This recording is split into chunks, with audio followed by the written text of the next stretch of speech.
animal.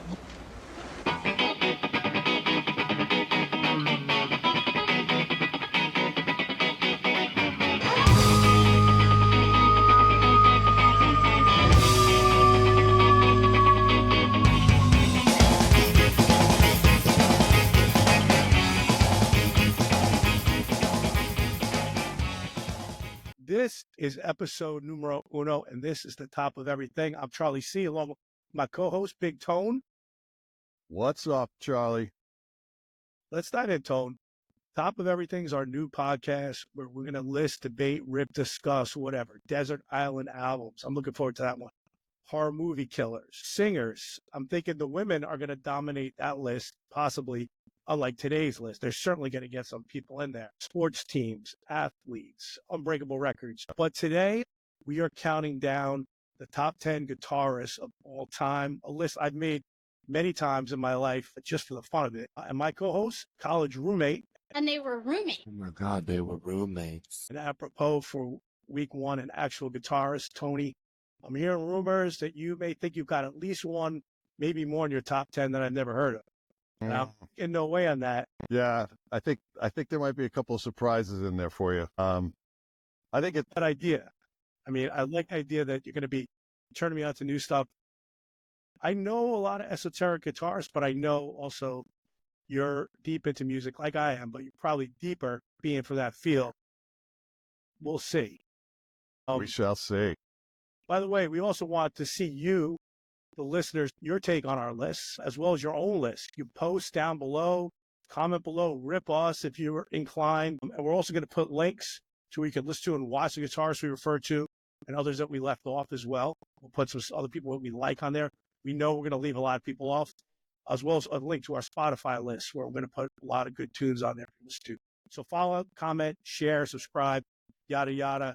Business over with. Now, let me ask you, Tony, as a guitarist, because for me, it's a little different. I'm more of a listener. I mean, I was in a band for like a year when I was a kid, but just an excuse to F around, really. But when you're formulating your list, what was like some of the criteria that you used? Yeah, I think the thing for me, it's kind of twofold. One, as a guitar player, you kind of emulate the way in which other people have played.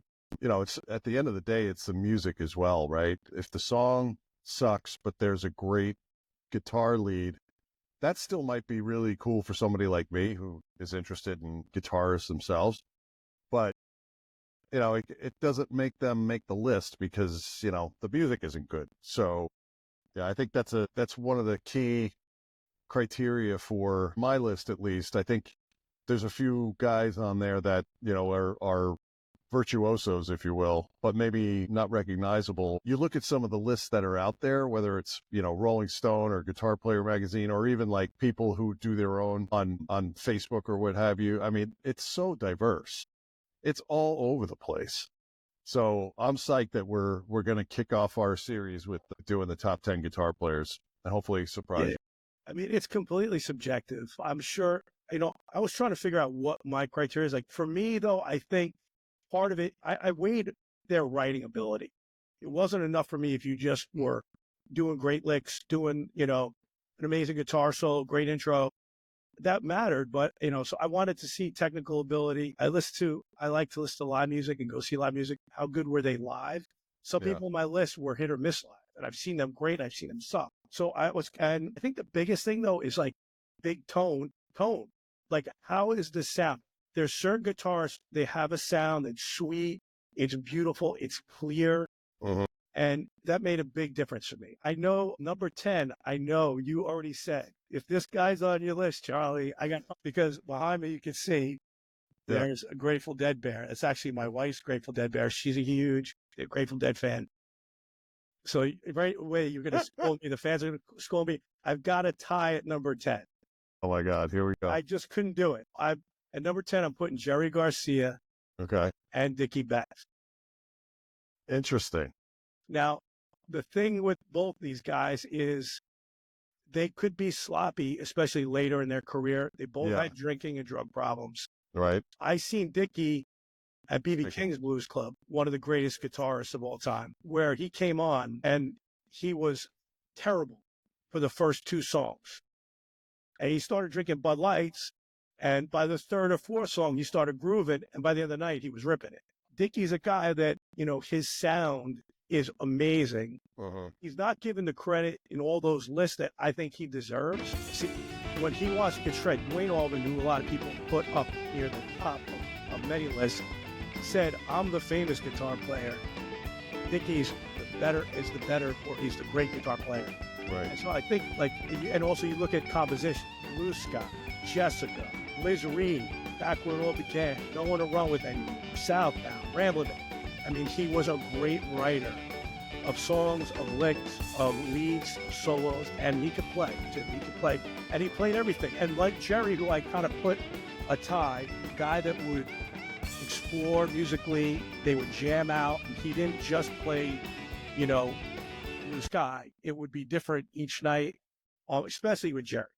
Yeah. Jerry would really experiment, but they also, combine like blues, bluegrass, country, some Spanish stylings in there, along with rock and roll, to make their own distinct sound.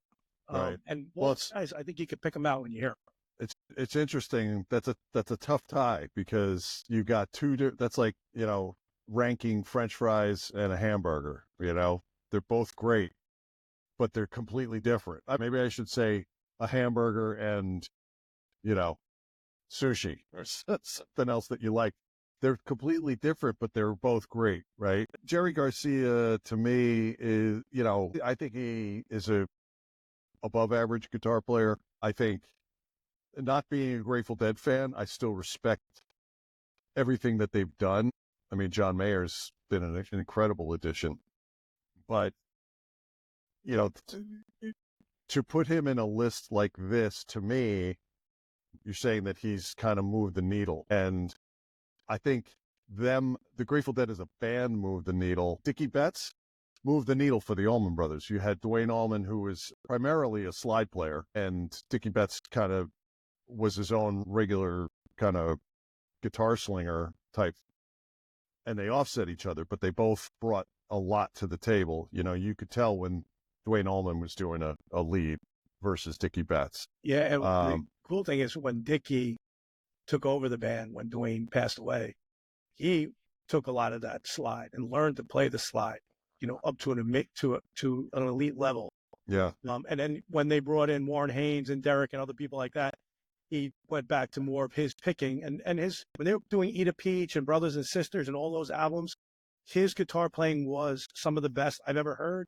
Some of the sweetest, most beautiful sounds I've ever heard. If you had to ask me who was like my favorite guitar player ever to listen to, he's in my top 3. Wow. So really at number 10, maybe I just had Dickey. I mean, I love Jerry too, but they remind him each other. So I slid him in there and I probably put Jerry in there maybe as an homage to my wife. So, I don't get in trouble tonight. First episode out of the gate and you're kissing ass. And I'm kissing ass and I'm cheating with 2. So now I've got 11 picks. But that's my number 10. I'm going with Dickey. All right. You got any clips? Yeah. Honorable mention. Okay. At number 9, my guy is Jeff Beck. Are you a Beck guy or? I'm a Beck guy. I respect Beck. Very, I kind of feel like Jeff Beck from the Yardbirds to when he started playing with Rod Stewart and whatnot, that he changed his style to just kind of carve his own niche. You're up against Page and Clapton and they play their own way. But Beck Beck's Bolero is one of my all-time favorite albums. I don't know if it's a Desert Island album, but just the musicianship on that album is unbelievable. I think Beck probably was a little underrated as time went on because you had guys that were in bigger bands or, playing, steering more towards the blues, like Page and Clapton and all those guys. One thing was really cool was, I don't know, probably towards the end of Stevie Ray's life, Beck and Stevie Ray were on tour. They did a tour and they would share encores and sometimes, both come out together and they would do Going Down and just play like 15-minute leads, like insanity. So I think my long way of saying that, I think Jeff Beck is, carved his own niche earlier in his career and kind of stayed the solo route, whereas, some of the other great ones found bands. Yeah, I mean, so you touched on a lot of stuff that I like about Beck, and for me, and I'm going to share a little clip, but for me, again, it's a sound thing. Like his playing is, not questioned. He was also a trailblazer, like you said, with the Yardbirds and all that. Playing with all those guys that could be on this list, like Clapton and Page. Maybe they are, maybe they're not. Yeah, I'm saying those are guys that are in the conversation, right? Like, they're definitely in your thought process when you make these lists. He's another guy. I love his sound. I'm going to share real quick this little clip. It's in Beatles songs, so you don't really think of the Beatles when you think of jamming. But maybe this is shows you the kind of style that I like, but it's Day in the Life. Oh, that's crazy.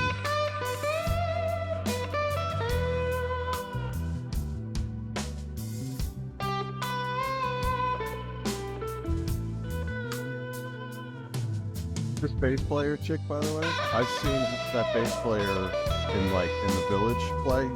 I forget what her name was, and we'll probably get lambasted on in the comments, but she is absolutely phenomenal. And the bass. He went and found her, yeah. Yeah, she's so young. I don't know if she is. I should know, right? I've got Jeff Beck in here. The sound is so clean. You heard in just that little clip. Plus, he does all the tricks, and he can play anything. And if you play that whole clip, he's doing all kinds of crazy finger stuff, and it's pretty awesome. You know what I also found interesting with him is that he played his guitar, the strap was on his right shoulder, which might not mean a lot to a lot of people.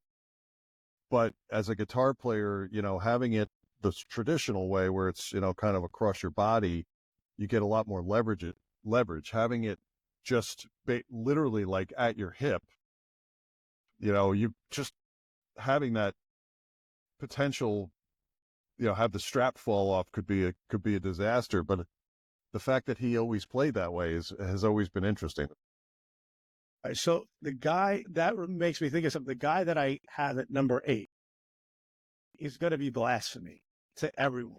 Like, people are going to lose their minds at me. I'm not doing this to create that. There's a couple of things with this guy, like strikes against it for me. 1, shortened career. 2, he was a guy I wasn't, I was never going run into my room and putting his LP on. But he was a guy that everyone gives credit to for changing everything. Like, when he first played, everyone's like, oh my God, this is different. I get it. It's that Nirvana moment, like, holy shit, I've never heard anything like this guy before. This is different. And most guitarists, he's probably number 1 on your list. He's probably number 1 on most people's list. Most guitarists put this guy as number 1. So I was doing research this week. I never heard this before. He actually played his guitar upside down. And that's why his sound was different. I was like, really? Not backwards. He flipped, so he had the bass strings on the bottom. Yeah. Right? You know what I'm talking about? Yeah. I hear it now. I mean, so there's so many great stories about this guy. People revere him, like Paul McCartney, Pete Townsend, Eric Clapton. When they first heard him in London, as he was just blowing up, they all ran to hear him play. But I am going to share just a quick little clip because it's my favorite song of his.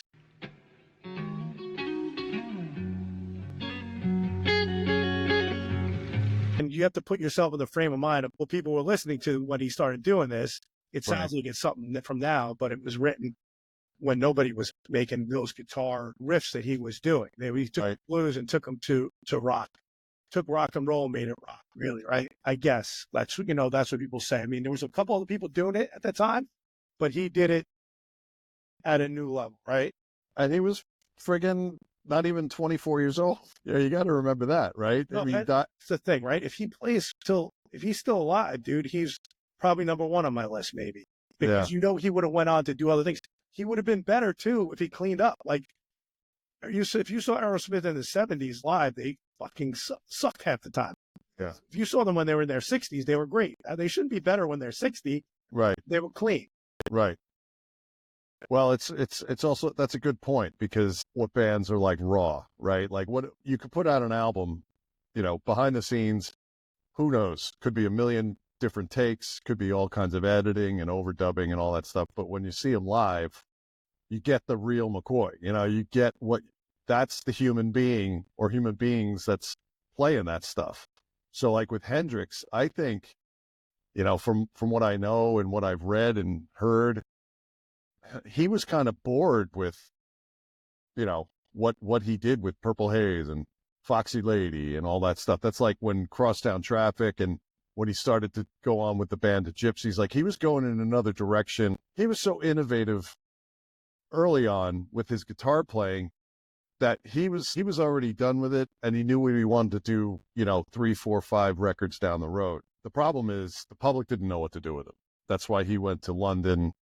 He was in those beat clubs and, those blues clubs. And then he was paraded around to do, play this, play Purple Haze, play this. That's why he came up with the Star Spangled Banner. He's like, let me do that. He's getting into the jazz too, which, yeah. I didn't mention was with Dickey. Like Dickey was a heavy jazz. Like I love rock musicians that bring the jazz in. I love that sound. And I would love to hear Jimi doing that. I mean, well, a little bit of that Little Wing, what is jazz, He doesn't play any major chords. Very rarely did he play anything that's like, straight out of the book. He did his own thing, created his own rhythm. It's pretty sick. I know that's blasphemy, putting him at number 8, but I'll let you off on that one. Because I don't know what's coming up in the top 7, man. That's what's great about our show. It's subjective, but it's our own feeling. Exactly. So number 7, I don't think too many people have a problem with. It's Eric Clapton. Slowhand, another guy who's got a nice, sweet sound. I listened to him as a kid, Cocaine and Layla and, all that stuff. When I had this love affair with the Allman Brothers in the 90s, I kind of started going back to blues, old blues, and really went back to like the old, black blues and where it all started. There's stuff that came out of the Deep South and then Chicago and Memphis and these other places, and then kind of led me to, the British blues scene and then the American blues scene. But he was one of the guys I, kind of had a thing with for a long time. Seen him play with the Allmans at times, seen him live. I don't think too many people have a problem like with Eric Clapton. Comes in at number 7. Yeah. Good call. And he's another guy who kind of forged his way, followed very closely to the roots of blues, right? I mean, he even later in his career did an album with B.B. King, which is really good, called Riding with the King, and they trade off licks and vocals and stuff. It's a really, really good album. We'll put it in the comments that this week. But Clapton's very, there's a reason they called him Slowhand, and I guess they used to, Pete Townshend and Page and those guys used to bust his chops because, he didn't play fast. Not like those guys really did either, but that's just a testament to his skills, right? I mean, he's a very melodic type of guitar player, but it's very closely aligned with the blues roots, which is something near and dear to my heart. So yeah, I think that's a good call. I'm surprised he's low. He's that low. I'm dying to know what's in the top 5. Yeah, I mean, Slowhand, he's you're right. To me, it's about the sound, it's the melody, it's the way he plays. He's certainly an iconic guy. The next guy at number 6. So this guy, I think people are starting to give him his due as guitars, but he never got his due as a guitarist. I was listening to this guy like crazy freshman year. You probably know who's coming. Don't say anything yet. There's a cool story with him, and I'm going to play a clip. He was at the Rock and Roll Hall of Fame. You know this one? They were inducting. Were they inducting George Harrison? George Harrison, yeah. George Harrison. And there was something between him and one of the guys from Steely Dan, I think, one of the guitars, like in the rehearsal. I think from Prince's point of view, the guy kept bumping over him. I don't know. I watched the video. It doesn't look like there's any problem at all on that guitarist part. He's he's enthralled with what's going on. But I think Prince is the guy. He took exception to it and said, well, I'll tell you what, you do the early solo. I'll just do the end solo, which is supposed to be this little thing. It's not a little thing, but it's like a woman. And he just went in. Yeah. He just went totally. And not just as I pull it up, like not just on this song, but on wrong. And I think I got the Prince point of view, because if you watch that, the guy, I can't believe I can't think of his name, but he's loving it. He's not, but Prince, I think Prince took it as an affront, and he's like, well, I'm gonna shred the F out of this and show you, like, and people don't, I think I read something where he was like number 80 on the first Rolling Stone list, and now he's like number 30, or maybe he's higher than that now. Maybe he's like number 18, but I got him at 6. I've loved him for a long time. And the more you listen to his stuff, he's written hit songs for other people. He's a great writer too. So I do look at writing a lot with all these guys. And so Prince at number 6. Number 5. Number 5 is maybe like my favorite guy to listen to now. And I could see in the long run this guy being my number 1. He's another guy that's moved up lists. I've seen him live a ton of times playing with the Allmans. I think you'd probably be surprised by this one, maybe, possibly, but Derek Trucks. Oh, wow. Now, Derek, he's a slide guitarist, right? But he could play, he could pick if he needs to, but he is, I've seen him play with Warren. I've seen him play with Clapton when Clapton came on stage with Allmans. He knows how to share the stage. He's not going to just run over you like Prince kind of did there. He's going, so he could play a perfect, sweet little background. But when it's his moment to shine, he can rip it. He is one of the best rippers I've ever heard, but doing it slide. He's got such a sweet sound. Like the sound is beautiful. And, my list is certainly heavily influenced by the Allmans, but I love his solo stuff. And Susan Tedeschi, his wife, she's a legit guitar player in her own. But he's as good as I've ever seen. Just watch him live, and I walk away every time going, holy F. Right. So I'm going to play a clip because, again, you can listen to this stuff, but just to give you an idea of what moves me, this is Midnight in Harlem. It's a very chill tune, which is still what he does with it.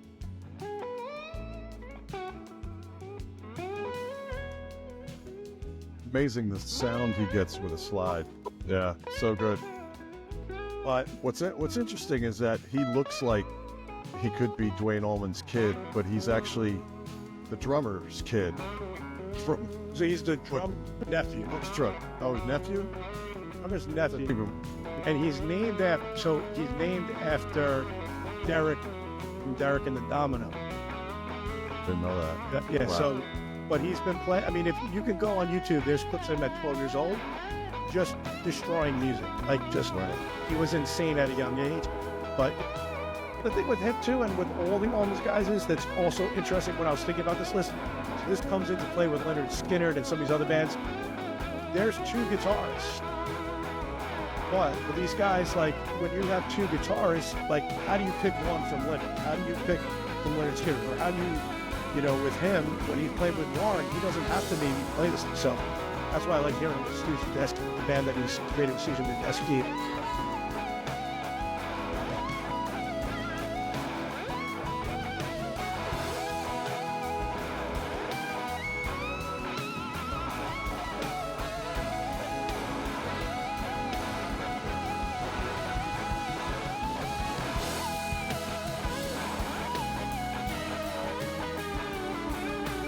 Music lovers. You are a guitarist, so there's more pressure on you here.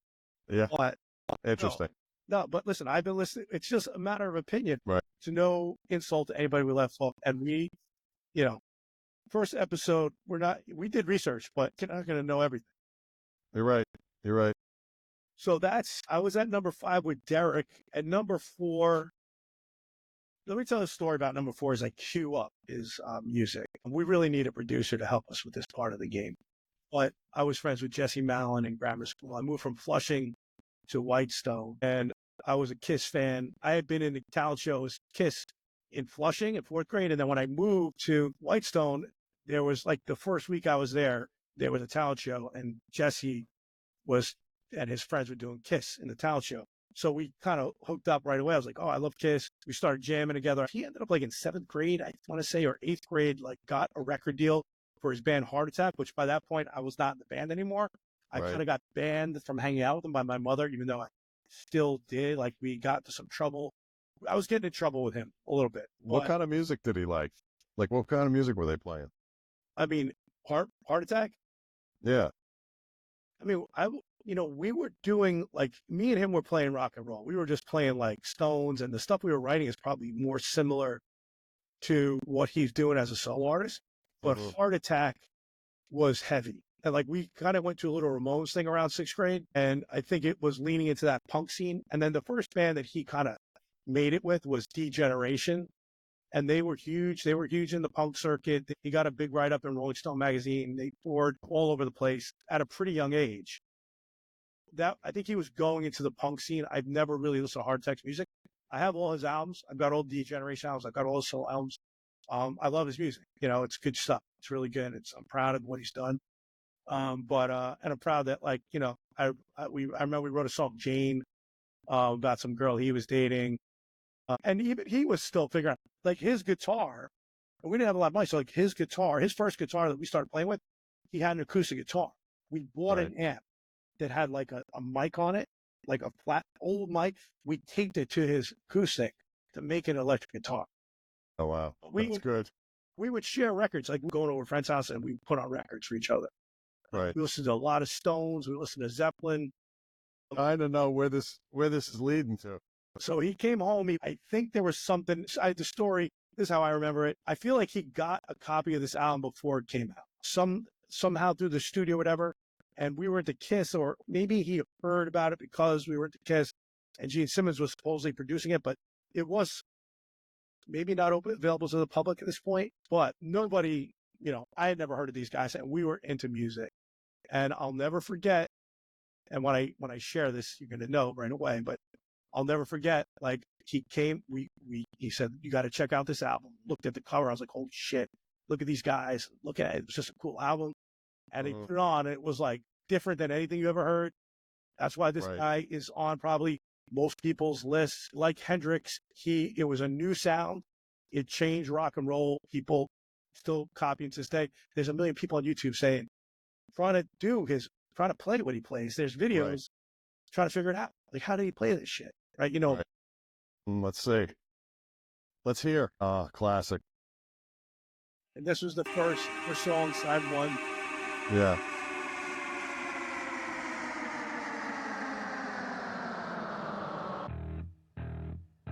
Like, there's more than one guitar playing there. I mean, and Michael Anthony gets a beat rap because he's the whole ass end for the guitar. If you listen to any of that isolated stuff by Van Halen, it alone is a piece of art, but it doesn't have any ass ends, because he's just like shredding and filling in notes and stuff. But when you put that whole band together, it's a whole nother level. I mean, Eddie Van Halen's like, one of the top, as you know, like you got him at 4. He's definitely on the top of probably most people's lists. Yeah, but I think it's innovation too, Innovation, technical ability, songwriting, and he was, and I agree. The bass, unbelievable, and there's no rhythm guitars, right? So also, Michael Anthony's singing, the background vocals, for David Lee is a huge part of their set, But yeah, Eddie's a master. That became my favorite band. That was like, I had the Van Halen jean jacket, painted on in the back all through high school. My daughters still wear it. It's like all this piece of clothing I still have. But I became, addicted. And, another guy we lost too young, but I've seen him live where he wasn't perfect, but seen him live where he just, shredded it. Yeah. I saw the Diver Down tour. That was just insanity. I mean, I wasn't even really big into them. It was like one of those things where a bunch of people were going, and I'm like, well, you got to go see Van Halen. But was blown away by just the sound. And the other thing, the personal side of things is like, it seemed like he was a good fucking guy, right? I mean, married Valerie Bertinelli, they split up, but it seems like they always had love for each other, just like Sonny and Cher. When Sonny Bono died and Cher did his eulogy, like she was in tears. She really genuinely loved the guy, although they couldn't do it together. Whereas I meant to bring it up before, like Dickey Betts, I heard he was an asshole. Like nobody wanted to be around him. That's what I heard. I don't know. Never met. I mean, I think, I think that's probably, a lot of that was probably the drinking for Dickey. There's stories about Eddie too, though, honestly, like he is a sweetheart, I think. And I think Dickey could be a sweetheart. There were stories, about Eddie and, where he could be a real dick. And, I think when the drinking got in the way, and I think that's the case for a lot of people, it gets to a point where it's out of control. They're super famous. Nobody says no. It's got to be really tough, like to have that spotlight. But, on the thing about Eddie for me is it was like earth moving when I heard him for the first time, whereas I had heard the Allmans when I was around the same age, and it wasn't earth moving for me, but maybe I wasn't ready for it. And that was the soundtrack of like my high school years and even some college years. And, it's very nostalgic. And I still even I like the stuff they did later with, with Hagar and all that, Van Hagar. But there's a lot of stories. Like he got a little bitter. He got a little bitter too. And there's big money involved with all these guys. I don't know. Yeah. And I think the pressure, you're carrying along the pressure. Hey, we could do another podcast about addiction and that type of stuff. So you don't have to be a celebrity to know when, enough's enough. But I couldn't imagine, having the pressure of when are you going to finish the album? You got to go on tour. You've got all these, these deadlines and all this shit that you got to adhere to because you signed your name. And oh, by the way, you have a whole life. So I'm not excusing it, but going by what I've read. It's amazing. Interesting. On my list here, right? Jerry and Dickey at 10, both gone, both addiction problems, both gone.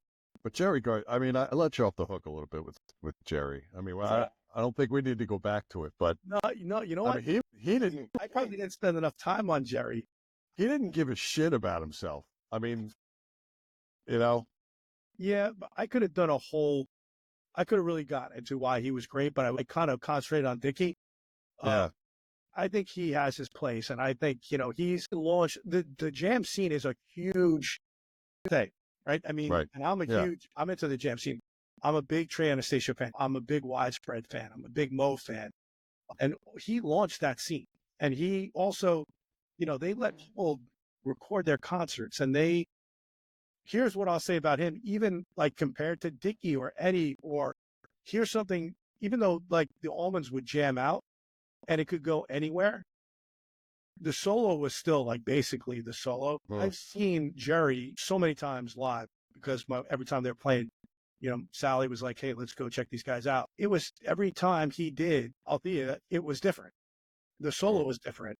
It was 12 minutes. It was 8 minutes. It was 6 minutes.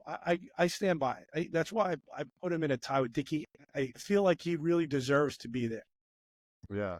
Well, let's get to the top three, man. I'm dying. Top three. Yeah, man. Number three. Again, I've been going back and forth between 2 and 3. But at number 3, I've talked about this guy a lot. I'll put some clips down below where you can listen to him. But he was another guy with his own sound. He was a slide guitarist too, but he could also do the picking. He's the lead on Layla. He's the lead on the Wilson Pickett. I started talking about him before. And he's like, to me, he's almost like the Wayne Gretzky effect. Duane Allman was this studio musician that everybody wanted. And he was, they wanted his band, but he did this band with his brother. But he played with Dickey and made Dickey better. Everyone who played with Wayne, there's like 8 guys that played with Wayne on that Emmets team that went to the Hall of Fame. And I feel like it would have only been like 3 of them if they hadn't played with Wayne. But they played with Wayne. They learned a different way of doing things. And these guys played with Duane, and it trickled down to Dickey, and it trickled down to Derek, and it trickled down to, Warren Haynes. Even if they didn't play with him directly, Dickey passed it down to those guys and brought it back. But again, for me, the thing with Duane is the sound. He had a beautiful sound, but, just sweet sound, and a great composer. You look at some of the stuff that he wrote, or he wrote the leads on, especially the early Allmans, because Edith Peach was his last album. And up to that point, he had done some significant stuff. And I almost feel like, maybe he doesn't deserve to be all the way up there because it was a very, like Jimi Hendrix, it was a very limited time of music that we got. But what he did put out there was great for me. he was a guy that like I kind of revered for years when I was going through my Allman's blues deep dive. So I got Duane Allman at number.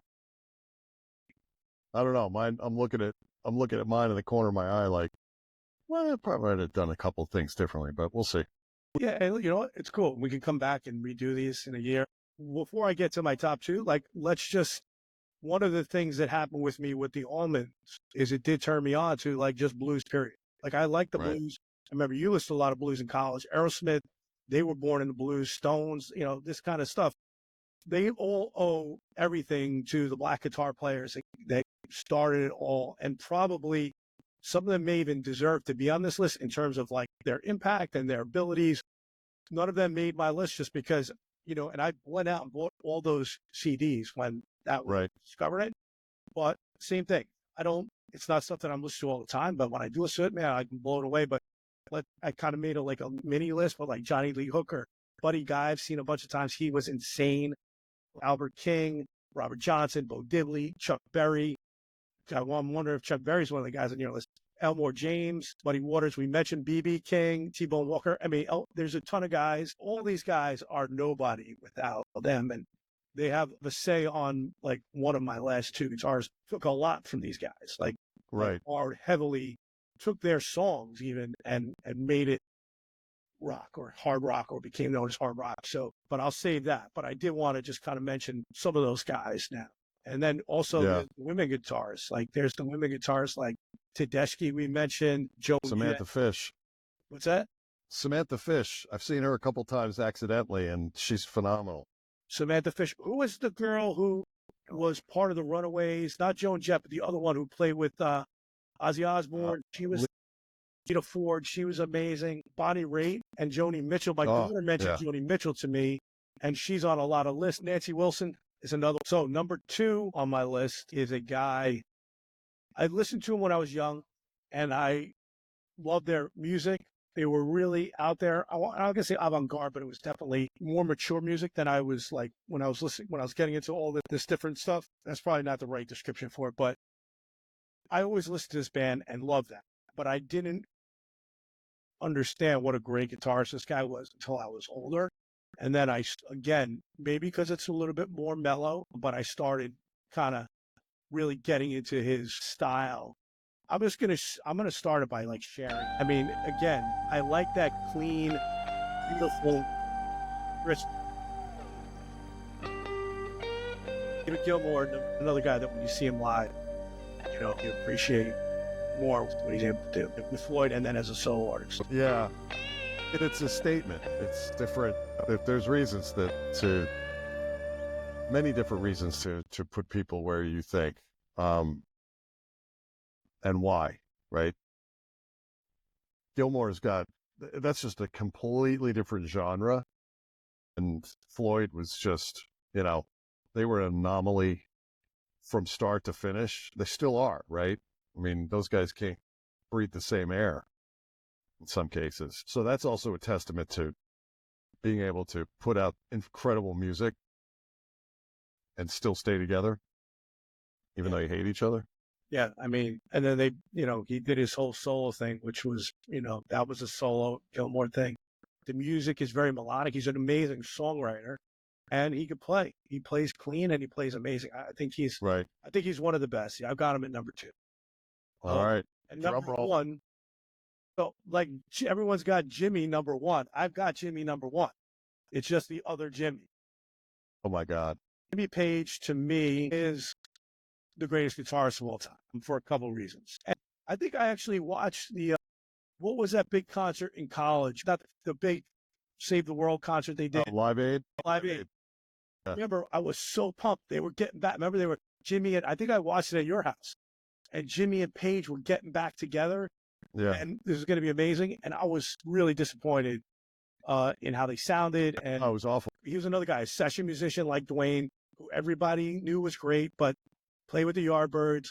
But he formed this super band, Led Zeppelin, greatest band of all time by most people's, consensus. There's a consensus. And I'll consent with that. Like are they my number 1 band of all time? No. Are they my top 10? Hell's yeah. Top 5, probably. Their music is like unparalleled. Their Stairway to Heaven is probably the greatest song ever written, maybe. Again, that's another list. The intros to their, like, Black Film, Rock and Roll, all these licks that were just unbelievable, catch you right away. Also, very different music. Kashmir, it wasn't all just rock, but they basically created, it's not arguably just them, but they basically took this blues rock, which they borrowed heavily from, even some will say stole, took these songs like the Lemon song was a Howling Wolf song, Killing Floor, because basically that song reorganized, but that's rock and roll. That's what they all, that's what the Stones did. And they took this and they made it new and fresh. Nobody was doing what they were doing as melodically and beautifully. They were the best band in the world in the 70s. They decided that was it. It's it. Right. So Jimmy Page is my greatest guitarist of all time. That's awesome. I want to play just a clip, just to this is the Lemon song I just mentioned. It's crazy. That song and Bring It On Home, they're not even, and if you look at their first album, You Shook Me, Babe, I'm Gonna Leave You, I did a lot of covers in their first 2 records, so the Stones, it was all covers, their first record. The Beatles, I think, did covers today. Right. That was the thing. The record studios wanted you to do covers. Right. And they did them well, and then they, you morph into being able, wow, we can actually write our own shit. And then you look at the stuff that they, like the left turn they took with the third album, a lot of, Bronny Orr and hats off to Roy Harper, and the Immigrant Song is completely different. And if you listen to the way it was recorded, it was not great. I mean, I know it was I think Zeppelin 3 was 70 or 69. But you hear a lot of tape bleed. You hear tracks in the background when the music comes down. All that's that unique stuff that kind of, for me, it kind of makes me think about what was it like in the studio. What were they doing? Were they making signs to each other don't say anything? I don't want to capture that on tape. But I'm enthralled with your list, and even happier to see Page is at the top. A little tease there. He's not. I think you're going Jimmy at 2 and Jimmy at 1. Just which one is where? So that's so rip me, tear me a hole. I probably deserve it, but I try to. It's interesting. I mean, everybody's got their own. I think everybody at some point should do a top 10 list for themselves and put it in their journal or wherever. I want to see everybody's top 10 lists, below, post them and show us yours, see what you got, and, and finding new stuff. Yeah, it's interesting. With top 10 of anything, I want to make sure that I just say everything that I want to say, not to justify my choice, but to just give them respect and honor, for being on my list, because there's a couple, like I said, there's a couple guys, even number 10, you're going to be surprised, I think. All right. So what is it? So number 10. All right, number 10, Big Tone's top 10 guitars. So the caveat is my list has morphed, certainly over the years. I don't think I've ever literally kind of wrote on a piece of paper, here's my 10 top 10 guitar player or top 10 anything. But in my brain, I know my go-to and I know the reasons. But number 10 is a guy that was a formidable piece of this band, founding member. The band was huge in the 70s and very diverse. Okay, so you could talk about the Floyds and the blues bands like the Stones and Zeppelin and that type of stuff, but this band was really kind of out of left field. And they had a horn section, still do. I think at one point there was 10 or 12 people in the band. But the reason I picked this guy is not only for his guitar playing skills, but just his writing skills. And he was, to have a guitar player in this band, he wasn't even the lead, even though he could have carried the entire band on his back. I mean, you had the vocals were huge, the keyboard section was huge, the name of the band is Chicago. So my number 10, Terry Kath. When you said horn section, I immediately went to Terry Kath. Oh, that's awesome.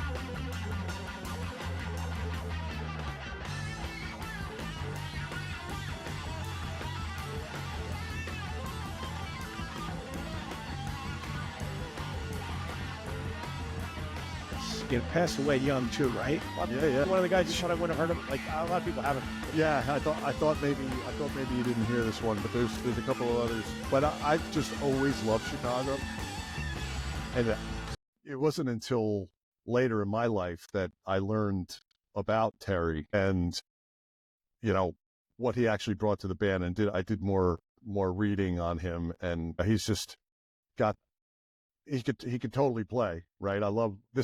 You're going to see a lot of guys on my list that are more virtuosos, more skilled at the actual guitar than maybe writing songs or something. But, him being a vital part of this band and for a very short period of time is one of the reasons he makes it to the top 10.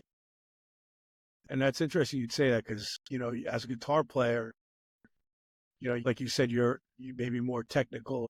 I appreciate it, but I don't go out and do it. You know what it takes to do it. So that's interesting that you're more into these guys that maybe, how hard it is to play this. Right. Yeah. So that's Terry, number 10. Number 9, I've got like a 9 and a 9A. Yeah, but that doesn't mean I have 11 people. So I still have 10 people, but there's a reason for this one. And the reason I put him at 9, I had seen him, right? It always changes when you see a musician, right? Or an actor or whatever.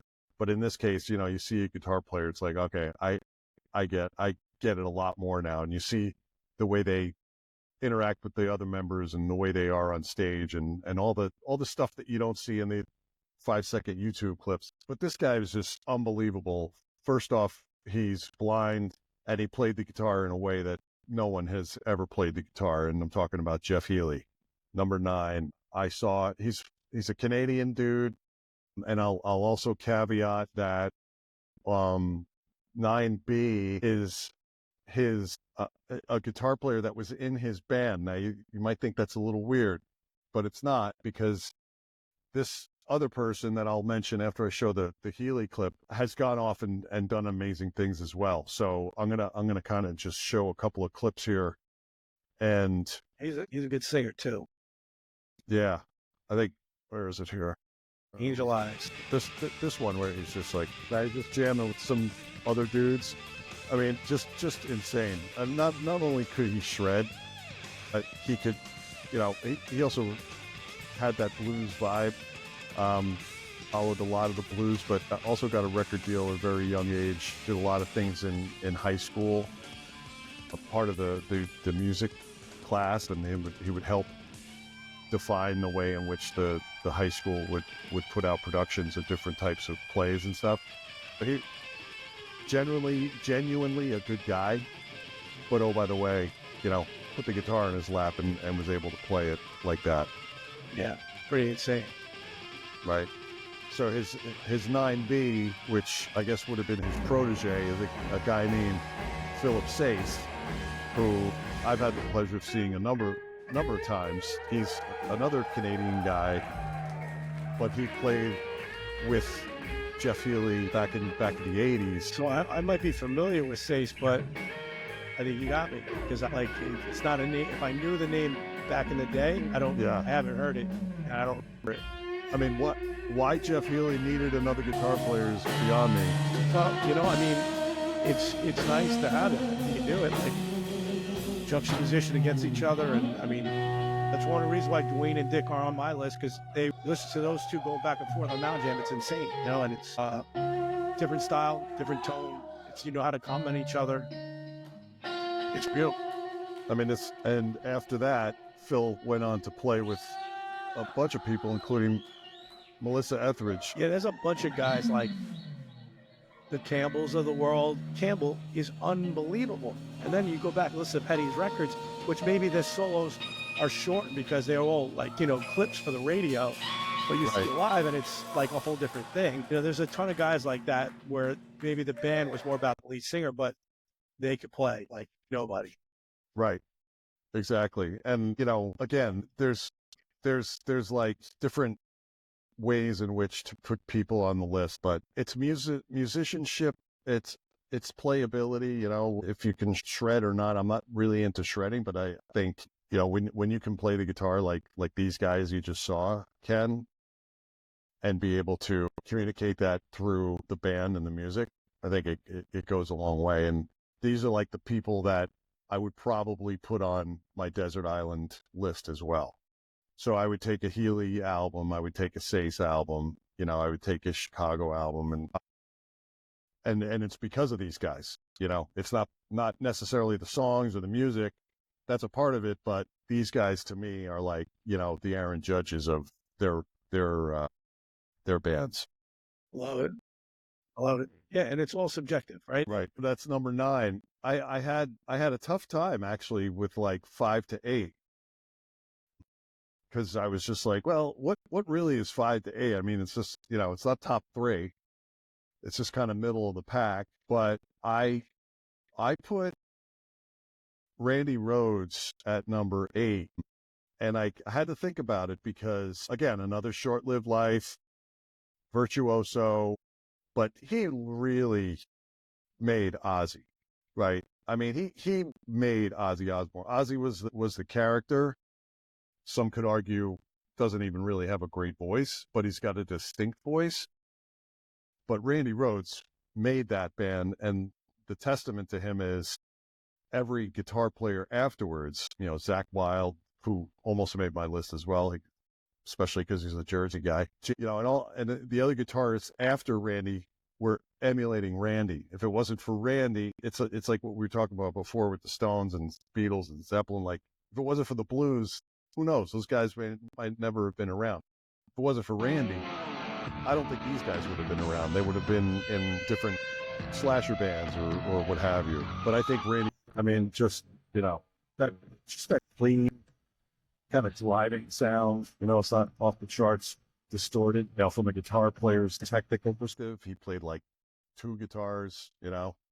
I kind of like that. You know, it's just like Eddie and some others that they have their baby. Randy at 8.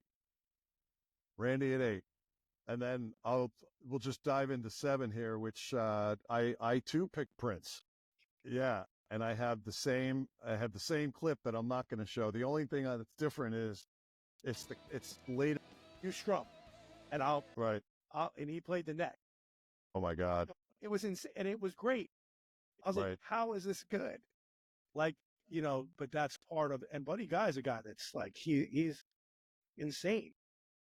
But I'm really proud that Prince, who would have thought, you know, back then, I mean, he wasn't in my top 10 list No. back then, you know, I mean, but there's also, you know, like I've been saying, you know, he's a phenomenal guitar player, or was songwriter. You know, you're still writing, you know, played a bunch of different instruments, but at the same time, he was a songwriter, played guitar, and also, you know, put out these amazing albums. And at the time, I think it was even before Purple Rain, you know, all his stuff was like funky. It was taking the stuff from Earth, Wind and Fire and the Commodores and whatnot, and just making it, and Rick James, and making it more funky and throwing in just phenomenal guitar leads. Again, another guy who taken away too soon. And I think I give a nod to Purple Rain as well. I mean, that whole album was phenomenal. Darling Nikki, baby. Darling Nikki.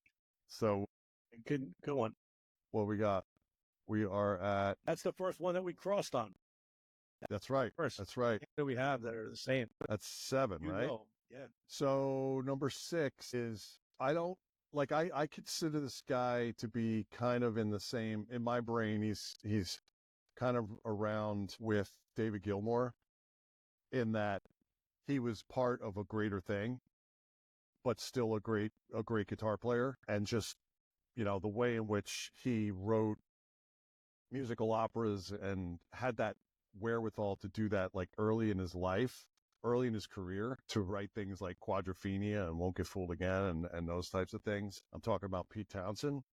Thankful. And I just think that if you listen to some of the stuff that he did, you know, with the windmill and all that, but even like more of the intricate stuff like Quadrophenia and, you know, and everything with Tommy, it's just amazing that oh, by the way, he's a great guitarist as well. Yeah, Pete's a great one. I consider him another showman. just having a good old time, you know. Yeah, I mean, he And bounces around on stage, and his playing doesn't suffer at all. No.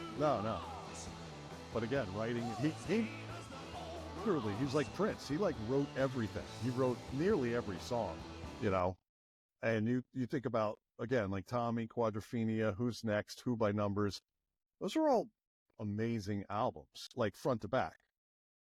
Who's Next could definitely in my top 5 for Desert Island albums. We'll do that episode some other time. Some just like all-time great songs like My Generation that you just think of when you think of the 60s or early 70s, you know, and just so many great tunes. I think I threw a couple of his songs in the Spotify playlist.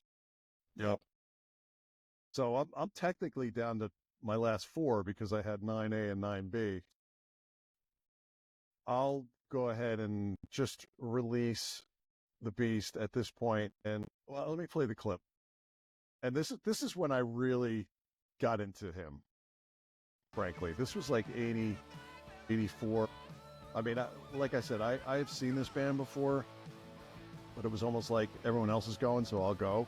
Even being a guitar player, I think back then it was like, oh, well, you know, that's something I will never be, so I'm not going to like this guy type of thing. But this clip, I couldn't believe I found it because I was so psyched. But the ironic thing is that they're doing Rock and Roll by Zeppelin.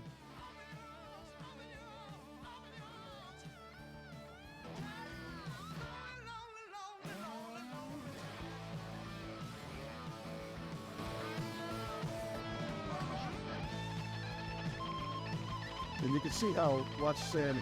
He's like, Jesus Christ, what does this guy not do?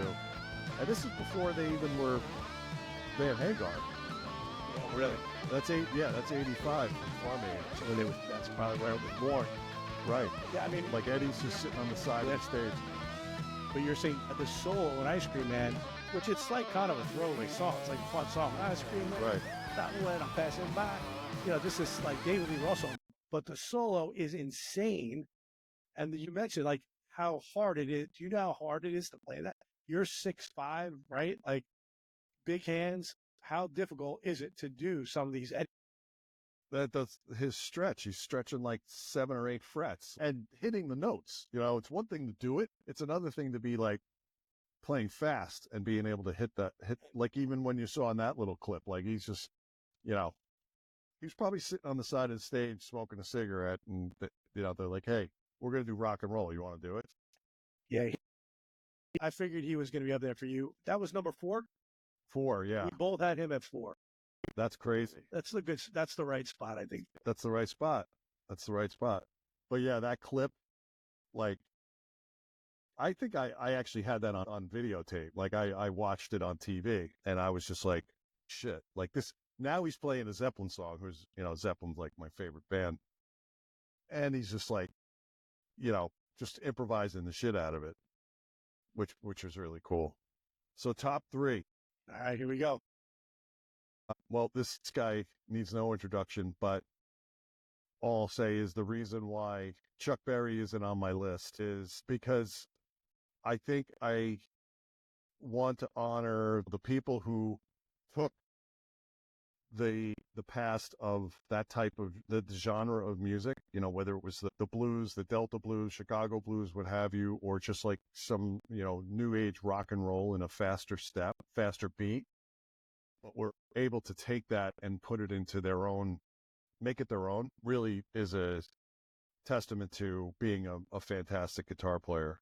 So no introduction on this one. Just doing his own thing. Jimi Hendrix, number 3.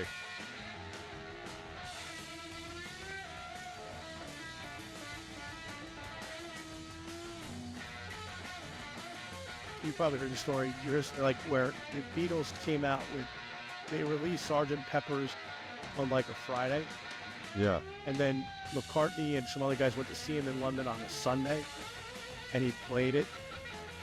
Like He memorized it and learned it. Yeah.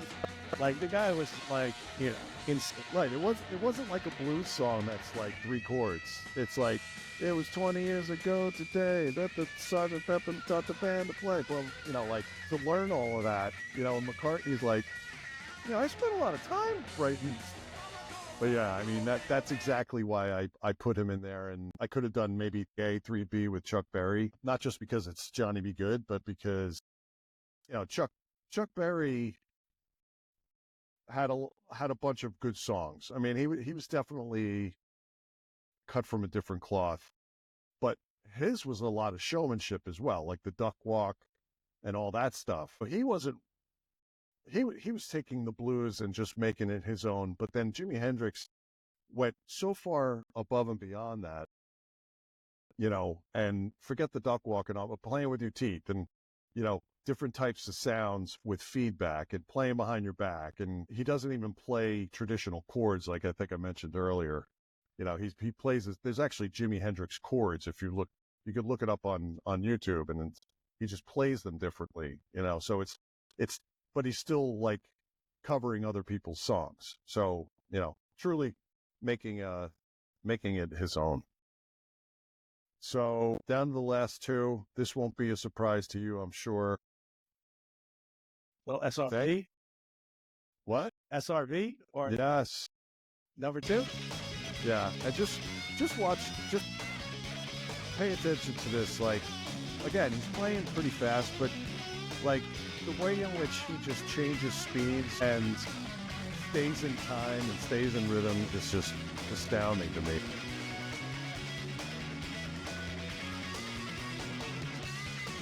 Eric Clapton once said that he just channels music through him, or did, unfortunately.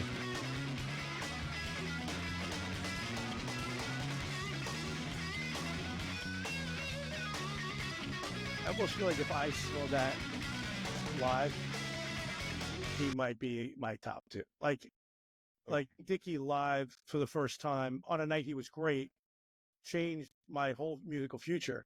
And that's Right. insane. What you just showed, that's insane. And it's beautiful too. It's melodic. He's jamming, he's ripping, but it's also, and you can feel him building to something. Right. I could see like how that could be. Did you ever see him live? I did, yeah. In 84. Never seen him. And this is the kind of thing, seeing these guys live sometimes they can be bad, but even the great ones, seeing something like that live must have been mind blowing. Is that just, yeah, that was a great clip. And that's like 1989, or like really close to him before his death. Like, he's clean, he's even better than he was 5 years earlier when he was doing drugs and all this stuff. So that to me embodies like a real guitar hero, right? Like somebody who can persevere. So I would say, what was the first? Couldn't stand the weather. On the scene, like 5 years, 7 years, 10 years? Yeah, maybe 84 to 90, not even. It's a years? Like Duane. I mean, it's a really 81 to 90, maybe. That's pretty interesting. I had Duane at 3. I had Duane at 3. I had him at 2 at one point. You got at 2. Both guys, 5-year careers. Right. Beautiful. Number 1, Jimi. And a Jimi thing. Unbelievable. I can't. And ladies and gentlemen, Charlie and I did not share notes. No. But I'm just gonna play. I'm gonna play this one, just like off the charts.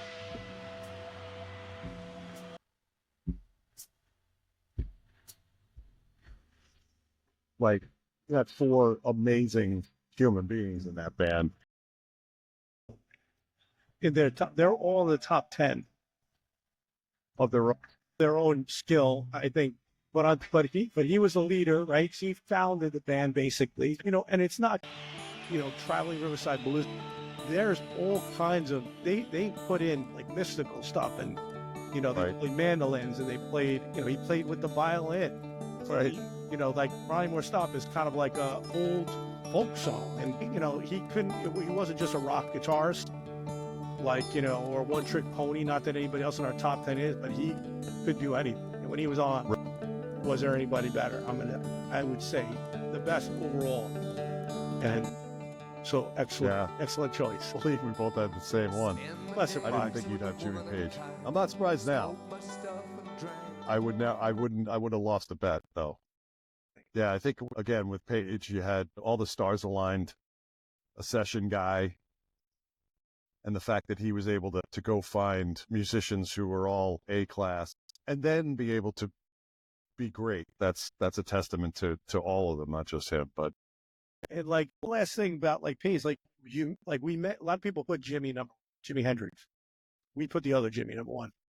Part of and Jimi Hendrix, I think one of the beauties of him was that when he was doing it, nobody else had that sound. It was the same with Zeppelin was coming out with, their heavy sound and taking blues and making it, changing it. There was nobody that sounded like it. And they probably in some ways birthed heavy metal, but not really because they were more bluesmen. They were kind of maybe they birthed Guns N' Roses. I mean, I don't know who that's interesting. Tree is. I think their tree led to Guns N' Roses, and it led to Stevie Ray Vaughan's, and it led to Motley Crue's. In a way, everybody growing up listened to them. They were considered the greatest band in the world when we were kids. Right. But you bring up a good point because they've got the songs like Communication Breakdown and Heartbreaker and Whole Lot of Love and some of those heavier songs, but then they do again Bronny or Black Countryside or Kashmir, very melodic, more Middle Eastern influence. grandiose tunes, right? I mean, if you look at the Stones, their hardest song is probably I can't even think Their first songs. Can't you hear me knocking? Can't you hear me knocking? Or Painted Black. Starfucker. That was a Jesse Mellon. Turned me on to that one. That's Head Soup. But anyway, and that's our top 10. First episode number 1. That's right. That was awesome. You sharing your list. Same here. I'm glad it's finally out there. It's been under wraps for a while. It's like a Christmas gift we had stashed away. I didn't want to know because you want it to be spontaneous, Yeah. So, but looking forward to the comments. That's for sure. Yeah, no doubt. So, and then we're going to be coming out with some more episodes. We're talking about episode number 2 possibly being top 10 movie deaths of all time. So a lot of B movie stuff coming on my list. Oh yeah. All right, cool. All right, well, until next time. All right. Yes. It's been top. Good seeing you. Good seeing you, buddy. Good seeing you too, Tom. All right. Peace out. Peace. Cheers. All right, man.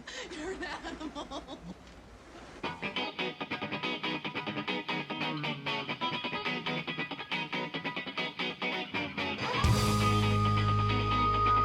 And they were roommates. Oh my God, they were roommates.